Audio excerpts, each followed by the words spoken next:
সুপ্রিয় দর্শক, স্বাগত জানাচ্ছি সংবাদ প্রকাশের একটি নতুন আয়োজন ডাক্তার আছেন অনুষ্ঠানে।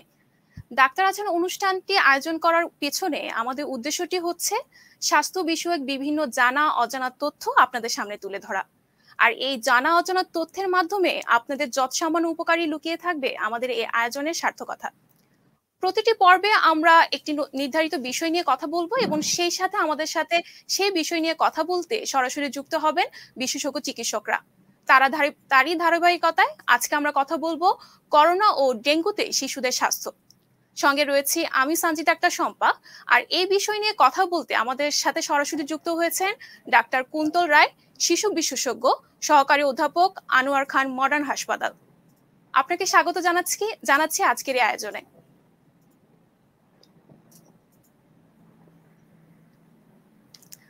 আপনি কাউকে শুনতে পাচ্ছেন? জি, শুনতে পাচ্ছি। জি, আজকে স্বাগত আপনাকে আজকের এই আয়োজনে।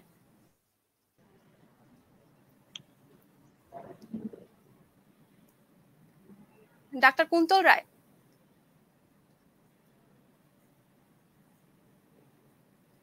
আপনি কি শুনতে পাচ্ছেন?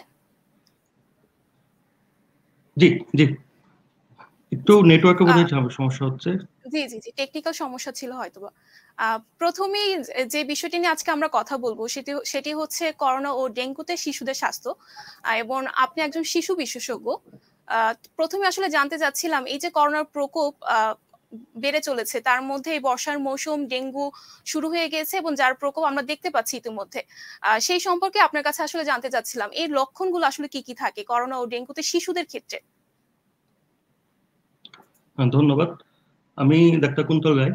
আমি আনোয়ার খান মডার্ন মেডিকেল কলেজ এবং হসপিটালে একজন শিশু বিশেষজ্ঞ এবং সহকারী অধ্যাপক হিসেবে কর্মরত আছি। বর্তমানে যে কোশ্চেনটি মিস সঞ্জিতা করলেন সেটা হলো যে কি সিমটম দেখা যায় বাচ্চাদের করোনা এবং ডেঙ্গুতে। প্রথমে আমরা যদি করোনার কথা চিন্তা করি, করোনাতে বাচ্চাদের যে সিমটম গুলা হয় সেগুলা বেশিরভাগের ক্ষেত্রে হয় যে প্রথমত জ্বর থাকে, এবং জ্বরটা সাধারণত অনেক সময় লো গ্রেড, যেটা আমরা বলি যে জ্বর 100 বা 101, অনেক সময় হাই গ্রেডও থাকতে পারে, 102 উপরে থাকতে পারে। এবং সেই সাথে বাচ্চাদের যেটা হয় সেটা ক্ষুধামন্দা থাকে। এটা একটা বড় সিমটম বাচ্চাদের ক্ষেত্রে, যে ক্ষুধামন্দা থাকে। সেই সাথে বাচ্চাদের ফ্যাটিক বা ক্লান্তি ভাব বা বাচ্চাদের দুর্বলতা, এরকম অনেক কিছু কিছু সিমটম বাচ্চারা আমাদের কাছে নিয়ে আসে। এছাড়া প্রধান যে সিমটম গুলো আপনারা জানেন, উপসর্গগুলো করোনা, যেটা হলো যে কাশি, সর্দি, গন্ধ না পাওয়া, অনেক সময় শ্বাসকষ্টের মতো হয়। যেমন ধরেন, শ্বাসকষ্ট বোঝা যাবে কি করে? সেক্ষেত্রে দেখতে হবে যে শিশু শ্বাস প্রশ্বাস কেমন ভাবে নিচ্ছে, শ্বাস প্রশ্বাসের গতি কেমন, তার হলো যে বুকের খাঁচা দেবে যাচ্ছে কিনা, বা বুকের নিচের অংশটুকু ভিতরে ঢুকে যাচ্ছে কিনা, অথবা তার হলো যে স্যাচুরেশন, যেটা আমরা খেয়াল করি, সেই স্যাচুরেশনটা কি অবস্থা, এগুলো দেখে বাচ্চাদের শ্বাসকষ্ট আছে কিনা এটা দেখা যায়। এছাড়াও আরো অনেক ধরনের সিমটম থাকতে পারে, যেমন সেই সাথে স্বাদ না পাওয়া, অতিরিক্ত কান্নাকাটি, অথবা হলো যে মাসেল পেইন, যেটা ছোট বাচ্চারা বলতে পারে না, কিন্তু বড় যারা তারা বলতে পারে যে শরীর ব্যথা, যেটা শরীর ব্যথা থাকতে পারে। এবং এছাড়াও থাকতে পারে হলো বমি ভাব থাকতে পারে বা বমি থাকতে পারে, যেটা আমরা আর সাথে ডায়রিয়াও থাকতে পারে। এই মানে করোনা আসলে বিভিন্ন রকম সিমটম নিয়ে আসে, কিন্তু প্রধান সিমটম গুলো এগুলি করোনা ক্ষেত্রে। আর ডেঙ্গুর ক্ষেত্রে আসলে ডেঙ্গু সিমটম গুলো পার্টিকুলারলি কিছু, যদি এটা ক্লাসিক্যাল ডেঙ্গু হয় সেক্ষেত্রে ক্লাসিক্যাল ডেঙ্গু ক্ষেত্রে কিছু সিমটম পার্টিকুলার থাকে, আর নন ক্লাসিক্যাল ডেঙ্গু ক্ষেত্রে আসলে কোনো পার্টিকুলার সিমটম থাকে না। তো ডেঙ্গুর ক্ষেত্রে যে সিমটম গুলো নিয়ে এসে, প্রথম কথা হলো জ্বর, এবং জ্বরটা খুব হাই গ্রেড জ্বর থাকে। আমরা যেটা দেখি যে জ্বর 102 বা তার উপরে 103, 4, 5ও থাকতে পারে। এবং জ্বরটা থাকে সাধারণত 5 থেকে 7 দিন। 5 দিন, প্রথম 5 দিন জ্বর থাকে, তারপর অনেক সময় দেখা যায় যে 1 দিন 2 দিন জ্বর থাকে না, আবার জ্বরটি ঘুরে আসে। এরকম সাধারণত জ্বরের সিমটম গুলো থাকে। এবং জ্বরের সাথে যেটা হয় যে ডেঙ্গুর থেকে আমরা বলি যে ব্রেক বোন ফিভার, মানে যারা বড় তারা বলতে পারে, যে যাদের ডেঙ্গু হয়েছে তারও এক্সপিরিয়েন্স আছে যে ডেঙ্গুতে প্রচন্ড শরীরে ব্যথা হয়, এবং সেটাকে মানে মনে হয় যে শরীরের হাড়গুলো ভেঙে যাচ্ছে, এই জন্য এটাকে বলা হলো ব্রেক বোন ফিভার। সুতরাং তাহলে বোঝা যাচ্ছে যে জ্বর থাকবে, জ্বরের সাথে মাথা ব্যথা থাকবে, চোখে ব্যথা থাকবে, শরীরে ব্যথা থাকবে, এবং তার সাথে থাকে পিঠে ব্যথা, বিশেষ করে মেরুদণ্ডে ব্যথা, কোমরে ব্যথা, হাতে পায়ে ব্যথা, বিভিন্ন জয়েন্টস গুলোতে ব্যথা থাকবে। এবং তার সাথে হলো যে তার বমি থাকতে পারে, বমির ভাব থাকতে পারে, ডায়রিয়া থাকতে পারে, পেটে ব্যথা থাকতে পারে। এবং সবচেয়ে বড় কথা যেটা ডেঙ্গু আর করোনার মধ্যে যেটা ডিফারেন্সিয়েট করার জন্য যেটা মূল ঘটনা সেটা হলো ডেঙ্গুতে সাধারণত, আমি আবার বলছি, ডেঙ্গুতে সাধারণত সর্দি কাশি এই ভাবগুলো সাধারণত থাকে না, কিন্তু করোনাতে বেশিরভাগ ক্ষেত্রে দেখা যায় যে সব ক্ষেত্রেই থাকবে তার কোনো মানে নেই, তবে বেশিরভাগ ক্ষেত্রে সর্দি কাশি, গলা ব্যথা, গন্ধ না পাওয়া, স্বাদ না পাওয়া, এই সিমটম গুলা করোনাতে থাকে।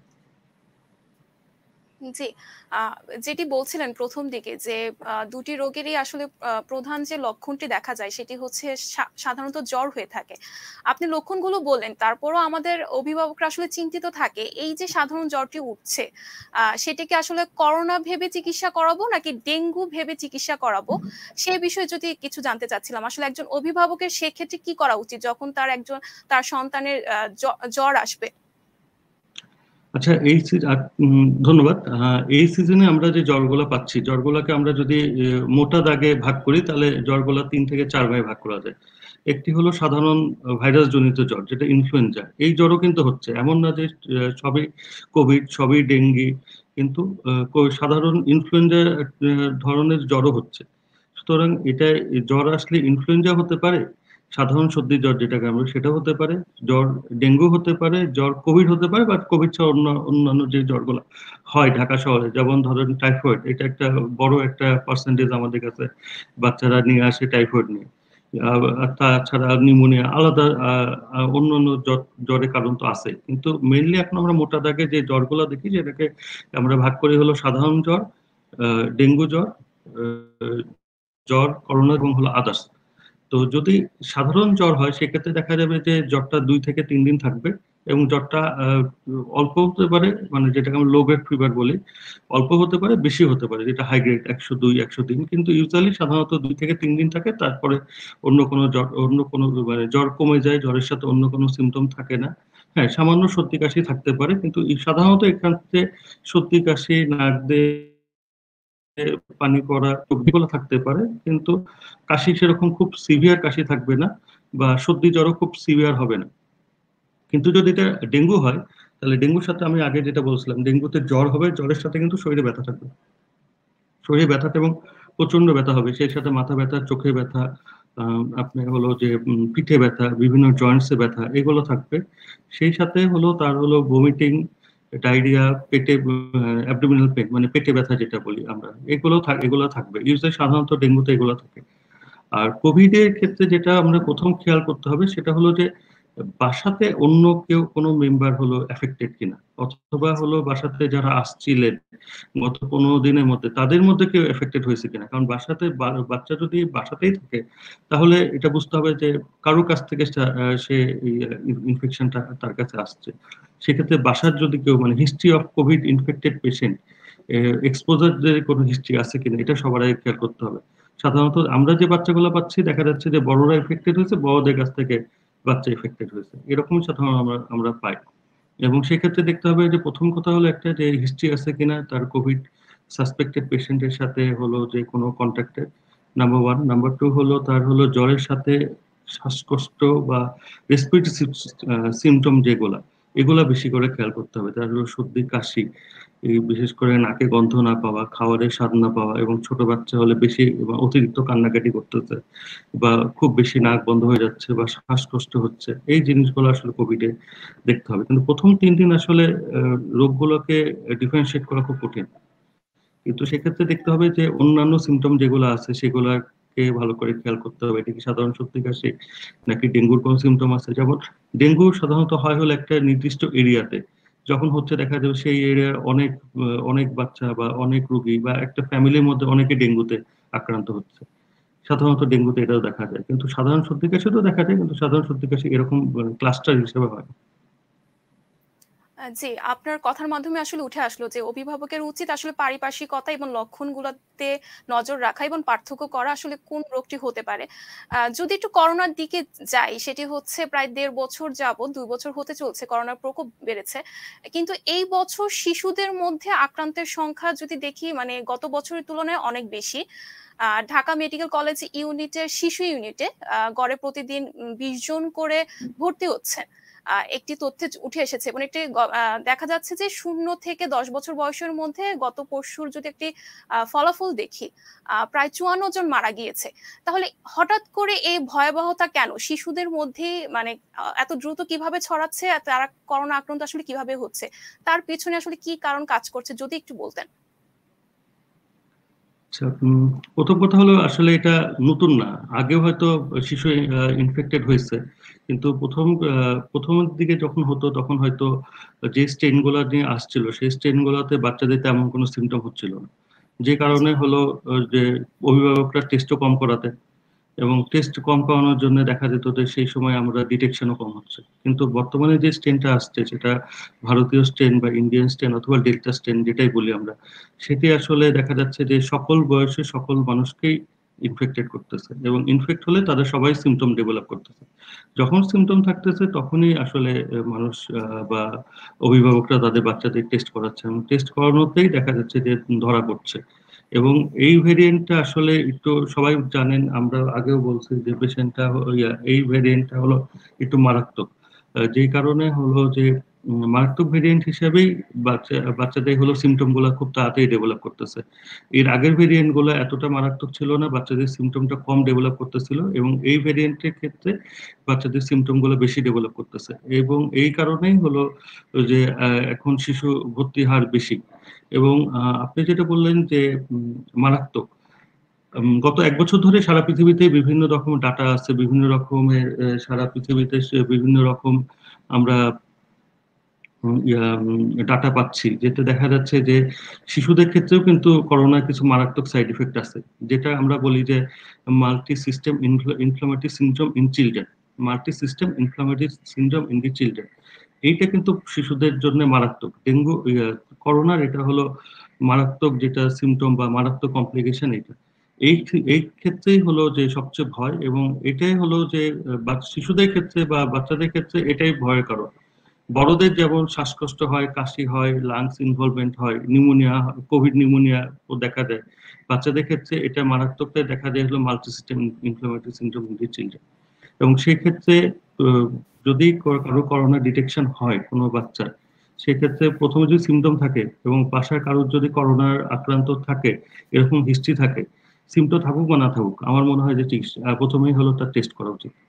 টেস্ট করে যদি তার পজিটিভ আসে সেক্ষেত্রে তাকে অবশ্যই একজন শিশু বিশেষজ্ঞ অথবা যারা করোনা নিয়ে কাজ করতেছে বা শিশু করোনা নিয়ে কাজ করতেছে তাদের সাথে কথা বলা উচিত।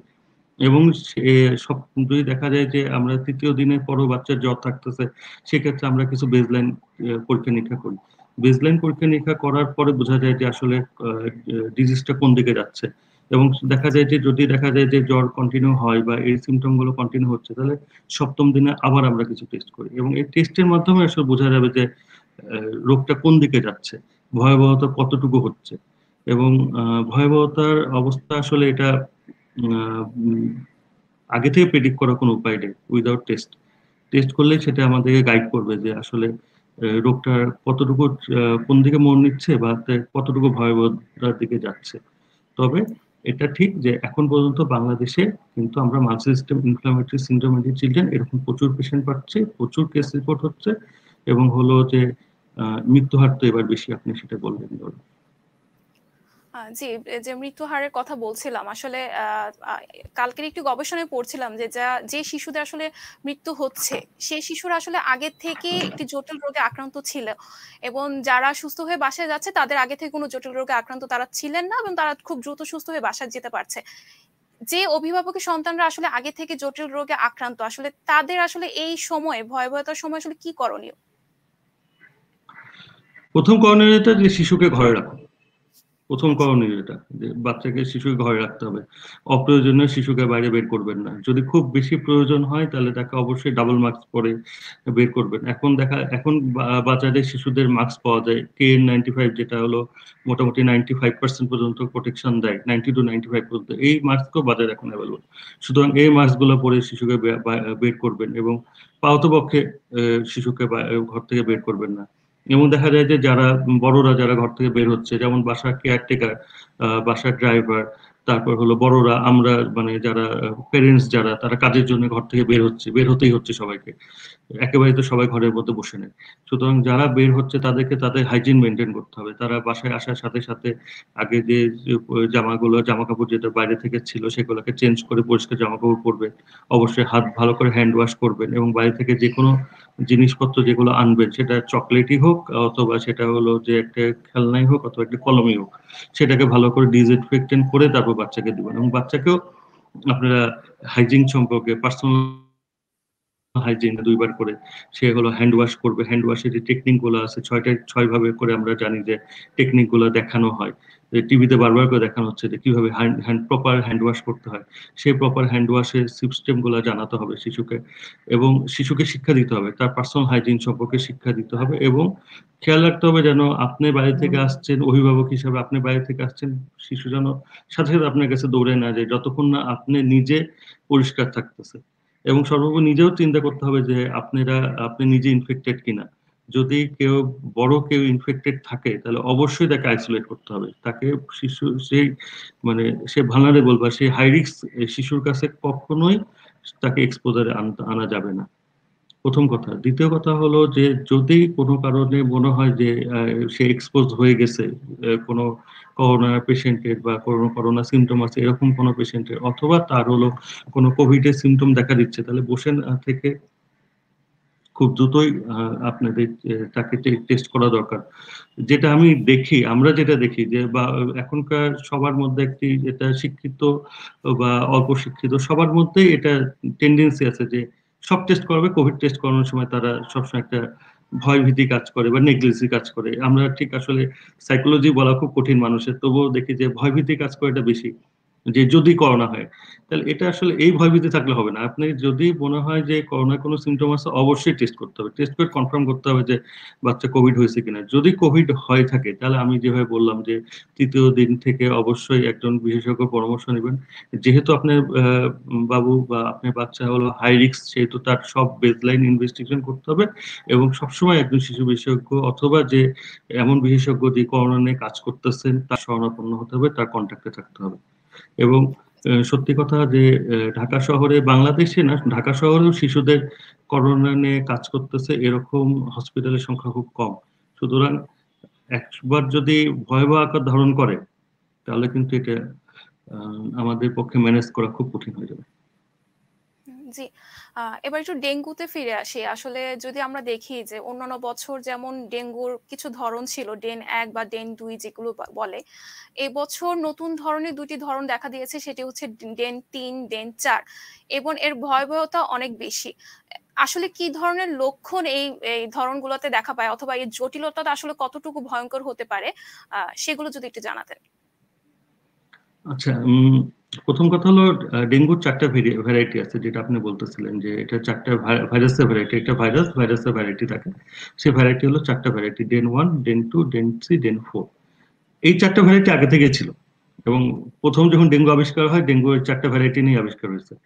ভ্যারাইটি ৪টা প্রথম থেকে ছিল, কিন্তু আসলে আগে হয়তো এভাবে করে কোনো গবেষণা হয় নাই যেখানে দেখা গেছে যে কোন ভ্যারাইটি দিয়ে মানুষ বেশি ইনফেক্টেড হচ্ছে। কিন্তু গত ৩-৪ বছর ধরে আমরা এই ভ্যারাইটিটা বের করতে পারছি এবং আমাদের গবেষণার কাজ অনেক বেশি আগাইছে। এই কারণে আমরা বুঝতে পারতেছি যে এখন মানুষ কোন ভ্যারাইটিতে বেশি আক্রান্ত হয়। 2019 সালেও কিন্তু ডেন 3 স্ট্রেন দিয়ে বেশি আক্রান্ত হয়েছিল এবং 2019 সালে কিন্তু ভয়াবহতা বেশি ছিল, কারণ হলো ডেন 3 স্ট্রেনটা একটু বিপজ্জনক রূপ ধারণ করছিল। সুতরাং এই বছরও আমরা ডেন 3, ডেন 4 এই দুটা স্ট্রেন বেশি পাওয়া যাচ্ছে। এটাও ঠিক যে আপনি যেটা বলছেন এটাও অ্যাবসলিউটলি কারেক্ট যে এই দুটা স্ট্রেনই পাওয়া যাচ্ছে। এবং ভয়াবহতার ক্ষেত্রে যেটা যে প্রথম ডেঙ্গু সবসময় এমন একটি রোগ যেটা প্রথম যখন কারো হয়, ফার্স্ট টাইম যে ইনফেক্টেড হয় ডেঙ্গুতে, সাধারণত তাকে নর্মাল ভাইরাল ফিভারের মতো আচরণ করে। এটা যে স্ট্রেন্ডেই হোক, ডেন 1, ডেন 2, ডেন 3, ডেন 4, যে স্ট্রেন্ডেই হোক, সাধারণত, আমি আবার বলতে সাধারণত, প্রথমবার যখন সে ইনফেক্টেড হবে, সে সাধারণ জ্বর হিসাবেই সাধারণত থাকে। দ্বিতীয়বার যখন সে ইনফেক্টেড হয়, তখন সেটি দ্বিতীয়বার বা তৃতীয়বার যখন ইনফেক্টেড হয় অন্য স্ট্রেন দিয়ে, এটা যে কোনো 3-4টির মধ্যে একটি স্ট্রেন দিয়ে একবার যদি ইনফেক্টেড হয়, পরবর্তী সেই স্ট্রেন দিয়ে ইনফেক্টেড হবে না। কিন্তু অন্য কোনো স্ট্রেন দিয়ে যদি আবার সে ইনফেক্টেড হয়, তখন তার ভয়াবহ মাত্রা বেশি থাকে। এবং ভয়াবহতা কি, যে আমরা এবছর যেটা পাচ্ছি এবং 2019 সালে যেটা পাচ্ছিলাম, যে বাচ্চাদের ক্ষেত্রে, বড়দের ক্ষেত্রে, মানে সব রোগীর ক্ষেত্রে, সব বয়সের ক্ষেত্রে, যে বাচ্চারা হঠাৎ করে বাচ্চারা শকে চলে যাচ্ছে। শকে চলে যাওয়া মানে তার হলো হঠাৎ করে দেখা যাচ্ছে যে পানি শূন্যতা দেখা দিচ্ছে, বাচ্চা হঠাৎ করে ব্লাড প্রেশার কমে যাচ্ছে, বাচ্চার খুব দ্রুত প্লেটলেট কাউন্ট কমে যাচ্ছে, বিভিন্ন বাচ্চা ব্লিডিং নিয়ে আসতেছে। এবং এইসবই হলো ভয়াবহতা। ভয়াবহতা খেয়াল করতে হবে, ডেঙ্গু যদি কোনো রোগী আপনার বাসায় থাকে, সে বাচ্চা হোক, সে বড় হোক, সে মানে কিছু সিমটম আছে যেগুলো আমরা বলি ওয়ার্নিং সাইন, এগুলো খেয়াল করতে হবে। কি? যেমন প্রথমত, সে যদি একেবারে খেতে না পারে, সে যদি খুব বেশি বমি করে, যদি দেখা যায় যে শ্বাসকষ্ট হচ্ছে, অথবা হলো বুকে ব্যথা, অথবা হলো যে পেটে ব্যথা, এরকম কোনো কিছু দেখা যায়, তার যদি প্রস্রাবের পরিমাণ খুব কমে যায়, দেখা যাচ্ছে যে জেগে থাকা অবস্থায় একটি বাচ্চা যদি 9 ঘন্টা থেকে 12 ঘন্টা প্রস্রাব না করে, অথবা দিনে যদি 24 ঘন্টাতে যদি 4-5 বারে কম প্রস্রাব করে, তাহলে বুঝতে হবে যে বাচ্চা পানি শূন্যতা দেখা দিচ্ছে। এবং সেই সাথে যদি ব্লাড প্রেশারটা দেখা যায়, তাহলে অবশ্যই ব্লাড প্রেশার মনিটর করে দেখতে হবে যে ব্লাড প্রেশারের কি অবস্থা। এবং যদি শরীর দেখা যাচ্ছে, অনেক বাচ্চা আমরা পাই যে আমাদের কাছে যখন আসে একদম ঠান্ডা, শরীর ঠান্ডা হয়ে গেছে, এটা দেখে আমরা বুঝি যে বাচ্চা শকে চলে যাচ্ছে বা শকের ফিচার নিয়ে আসছে। এইগুলো জিনিস খেয়াল করতে হবে যে এই ডেঞ্জার সাইন গুলা বা এই ওয়ার্নিং সাইন গুলা আছে কিনা। যদি থাকে, তাহলে যত দ্রুত সম্ভব তাকে এমন একটি হসপিটালে নিয়ে যেতে হবে যারা এই ডেঙ্গু এরকম শক ম্যানেজ করতে সক্ষম। আমাদের মধ্যে একটি মিসআন্ডারস্ট্যান্ডিং আছে, যে সবাই মনে করে যে ডেঙ্গু পেশেন্ট আসলে বা খারাপ হয়ে গেলে তাকে পিআইসিইউ ম্যানেজমেন্ট লাগবে। আসলে পিআইসিইউ ম্যানেজমেন্ট কিন্তু শকের জন্য লাগে না। শকের জন্য লাগে হলো দুটা জিনিস। এক নম্বর হলো একজন অভিজ্ঞ ডাক্তার, যে জানে যে ডেঙ্গু শক কি, ডেঙ্গু শক কিভাবে ম্যানেজ করতে হয়। আর 2 নম্বর হলো যে আপনার প্রচেষ্টা থাকতে হবে, এবং হলো যে সঠিক সময়ে ডাক্তারের কাছে আসতে হবে। একটা সময়ে দেখা যায় যে যদি শক প্রফাউন্ড হয়ে যায়, মানে শকটা যদি ডিলেড হয়ে যায়, প্রফাউন্ড শক বলে আমরা, এই ক্ষেত্রে কিন্তু মানে আমি চেষ্টা করেও বাঁচানো খুব কঠিন হয়ে যায়। একজন চিকিৎসক সবসময় চায় যে প্রতিটা রোগী সে বাঁচাতে পারবে, বাঁচাবে, কিন্তু মানে বাঁচাতে পারারও কিছু প্রিরিকজিট আছে, যেটি আপনাদের মতো যারা অভিভাবক আছে তাদের উপর নির্ভর করবে। সুতরাং এখন এই সময়তে ডেঙ্গু পাওয়া যাচ্ছে, এবং আমার যেটা অনুরোধ থাকবে যে সব রোগকেই ডেঙ্গু না ভাবা, সব রোগকেই করোনা না ভাবা, সব রোগকেই সাধারণ না ভাবা। অন্তত একজন বিশেষজ্ঞের পরামর্শ নিন, যে এই রোগগুলোকে ডিফারেন্সিয়েট করতে পারবে যে আসলে আপনার বাচ্চা কি হয়েছে। আচ্ছা, জি, আসলে বিশেষজ্ঞের পরামর্শের কথা বলছেন। এরকম আমাদের আসলে বাংলাদেশে যদি দেখি, অভিভাবকরা আসলে এখন জ্বর হলেই কিছু সংখ্যক অভিভাবক করোনার টেস্ট করাচ্ছেন। তাহলে আপনারা কি এই ধরনের পরামর্শ দিবেন কিনা যে জ্বর হলে আসলে তাকে ডেঙ্গু এবং করোনা এখনকার সময়ের জন্য দুটোই টেস্ট করা উচিত? আসলে পরামর্শ নির্ভর করে, প্রথম তো সব বাচ্চাকে সব টেস্ট করা সম্ভব না। সুতরাং প্রথমে আমি ব্যক্তিগতভাবে যেটা মনে করি, যে সবাইকে খেয়াল করতে হবে যে তার সিমটমটা কোন দিকে যাচ্ছে। তাকে এটা সাধারণ, আমি বলছিলাম যে ভাগ করব মোটা দাগে, যে সাধারণ ডেঙ্গু, সাধারণ জ্বর, এটি কি ডেঙ্গু জ্বর, এটি কোভিড, নাকি এটা হলো যে আদার্স কোনো কিছু। সুতরাং টেস্টও এভাবেই করতে হবে। নিজে টেস্ট না করে আমার মনে হয় একজন বিশেষজ্ঞ পরামর্শ নেন, বিশেষজ্ঞই আপনাকে গাইড করবে যে আপনার কোন দিকে যাওয়া উচিত। জি। আহ, এই করোনা পরিস্থিতিতে আপনি জানেন, করোনার কারণে আসলে বাংলাদেশ সরকার বারবার লকডাউনের পথে হাঁটছে, এবং আমরা দেখতে পাচ্ছি অনেক সময় আসলে হাসপাতাল পর্যন্ত অনেক সময় যাওয়াও আসলে হয়েও ওঠে না, অথবা সুযোগটা হচ্ছে না, যেহেতু আমাদের পরিবহন ব্যবস্থাও বন্ধ করে দেওয়া হয়।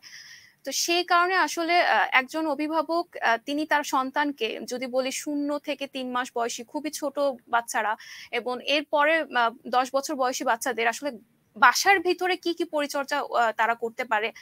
যদি নরমাল জ্বর, যে কথাটা সাধারণ জ্বরের কথা বললেন, হয়তোবা ১০১ ডিগ্রির মধ্যেই সেটা সীমাবদ্ধ রয়েছে।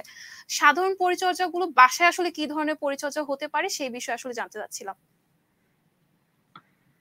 যে এজ গ্রুপটা বললেন, এই এজ গ্রুপ কিন্তু খুব ভালনারেবল এজ গ্রুপ, ০ আচ্ছা, থেকে ৩ মাস। কারণ হলো আমরা বলি যে ০ থেকে ২৮ দিন এই বয়সের বাচ্চার জ্বর হলেই অবশ্যই শিশু বিশেষজ্ঞের কাছে নিয়ে যেতে হবে। আচ্ছা, আচ্ছা। অত শিশু বিশেষজ্ঞ না হলেও একজন মানে একজন আহ, চিকিৎসকের কাছে নিয়ে যেতে হবে। তাকে চিকিৎসক হতে হবে, মিনিমাম একজন এমবিবিএস চিকিৎসকের কাছে নিয়ে যেতে হবে ১৬ থেকে ২৮ দিনের মধ্যে জ্বর আসলে। কারণ হলো যে এই সময় এই ১৬ থেকে ২৮ দিনের জ্বর কেন, এটা খুঁজে বের করতে হবে প্রথম কথা।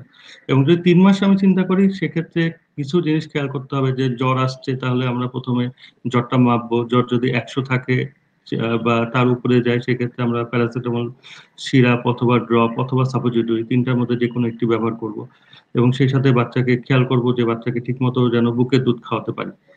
বাচ্চা যেন অন্তত প্রতি ঘন্টায় ঘন্টায় বা প্রতি ২ ঘন্টা পর পর বাচ্চা বুকের দুধ খাচ্ছে কিনা এটা খেয়াল রাখতে হবে। বাচ্চা ইউরিন আউটপুট বা প্রস্রাব খেয়াল রাখতে হবে, এবং বাচ্চা বিপদচিহ্ন যেগুলো আছে সেগুলো খেয়াল করতে হবে। যে বাচ্চা প্রথমত বাচ্চা হলো কোনো শ্বাসকষ্ট আছে কিনা, বাচ্চা পানি শূন্যতা আছে কিনা, বাচ্চা বাচ্চা লেথার্জিক কিনা, বা হলো যে বাচ্চা দুর্বল কিনা।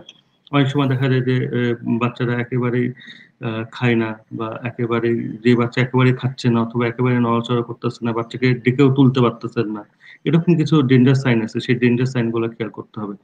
যেমন ধরেন যে ৩ বছর, যদি আমি ৩ মাসের নিচে চিন্তা করি, তাহলে ডেঞ্জার সাইনের মধ্যে যেগুলো আছে, ১ নম্বর হলো যে বাচ্চা খিঁচুনি যদি হয়, বাচ্চা যদি ক্ষুধা মানে একেবারে খেতে না পারে, বাচ্চা যদি খুব বেশি বমি করে, অথবা বাচ্চা যদি একেবারে লেথার্জিক থাকে, বাচ্চাকে আপনি নড়াচড়া করতেছেন না, বাচ্চাকে ডেকেও আপনি হলো ডেকেও তুলতে পারতেছেন না, নাড়াচাড়া করে বাচ্চা তুলতে পারছেন না, এরকম যদি কোনো সিমটম হয়, এইগুলো সিমটম যদি কখনো দেখেন, তাহলে সাথে সাথে চিকিৎসকের পরামর্শ নিতে হবে।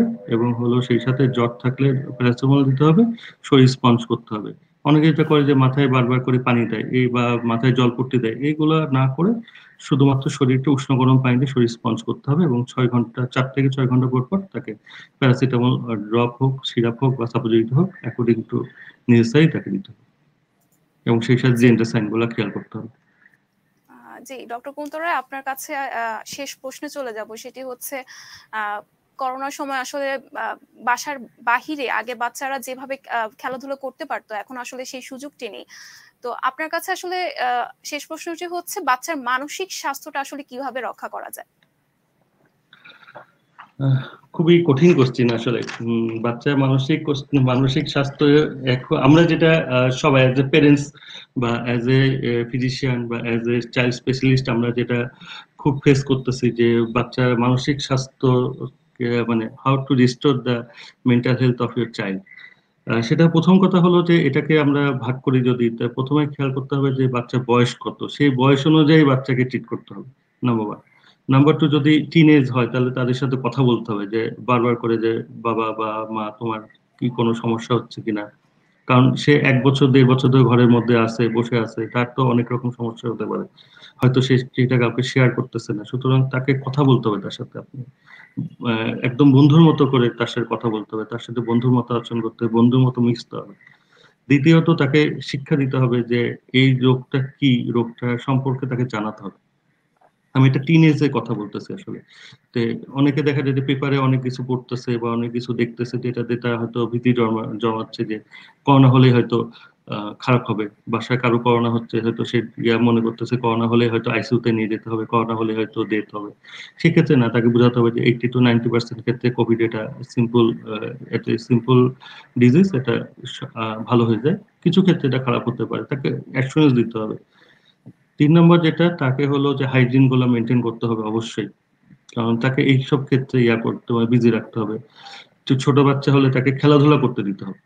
কারণ অনেক বাচ্চা দেখা যাচ্ছে যে এই সময় ওজন বেড়ে যাচ্ছে, প্লাস হলো যে তাদের হলো নিউট্রিশন ঘাটতি হচ্ছে, জাঙ্ক ফুড বেশি খাওয়া হচ্ছে, এগুলা থেকে অ্যাভয়েড করে রাখতে হবে এবং খেলাধুলা করতে দিতে হবে। খেলাধুলা করলে শারীরিক এবং মানসিক দুটাই, আহ দুই দিকেই তার রক্ষা হবে। এবং দেখা যায় যে বাড়ির সামনে যে করিডোর আছে, সেই করিডোরে বাচ্চাকে খেলতে দেয়।